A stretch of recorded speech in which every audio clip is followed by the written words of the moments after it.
लग्नानंतर होईलच प्रेम मालिकेच्या आजच्या भागात जीवा नंदिनीला म्हणतो, नंदिनी, तू आर्याच्या पोटावर हात ठेव. बाळ तुझा स्पर्श ओळखेल आणि मग किक मारेल आणि मग तुलाही अनुभवता येईल. नंदिनी म्हणते, हो, पण मी एकटी नाही. आपण दोघांनी आर्याच्या पोटावर हात ठेवायचा आणि आपलं बाळ फील करायचं. यावर जीवा ओके असं म्हणतो. तेवढ्यातच तेथे आर्या येते. आर्या खूपच खुश झालेली असते. आर्या म्हणत असते, गाईज, मला ना काहीतरी तुम्हाला दाखवायचं आहे. प्लीज आपण तुमच्या रूममध्ये जाऊयात का? यावर नंदिनी आणि जीवा हो चल असं म्हणून आर्याबरोबर आपल्या रूममध्ये निघून जातात. रूममध्ये गेल्यानंतर जीवा म्हणत असतो, काय झालं? आर्या जाऊन दरवाजा बंद करते. नंदिनी म्हणत असते, अगं सगळं ठीक आहे ना?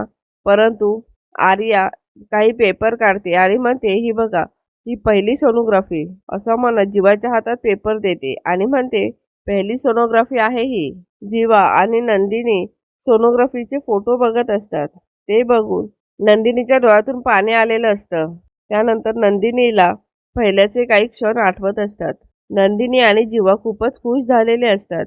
त्यानंतर आर्या कॉंग्रॅच्युलेशन असं म्हणून जीवाला मिठी मारायला जात असते.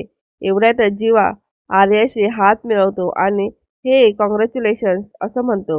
आर्या तेथेच उभी राहते. आर्याला खूप वाईट वाटतं. ही गोष्ट नंदिनीच्या लक्षात आलेली असते. उद्याच्या भागात मानिनी आर्याला म्हणत असते, इथून पुढे तुझी काळजी मी घेणार. त्यानंतर आर्या सगळ्यांच्या समोर मानिनीला तिचे सोनोग्राफी रिपोर्ट्स काढून देते आणि म्हणत असते, हे माझे सोनोग्राफी रिपोर्ट्स. हे बघून नंदिनीला खूपच वाईट वाटत असतं. काव्या पार्थला म्हणत असते, आर्याला बघितलं पार्थ, तिला अजून 3 महिने पूर्ण झाले नाहीयेत.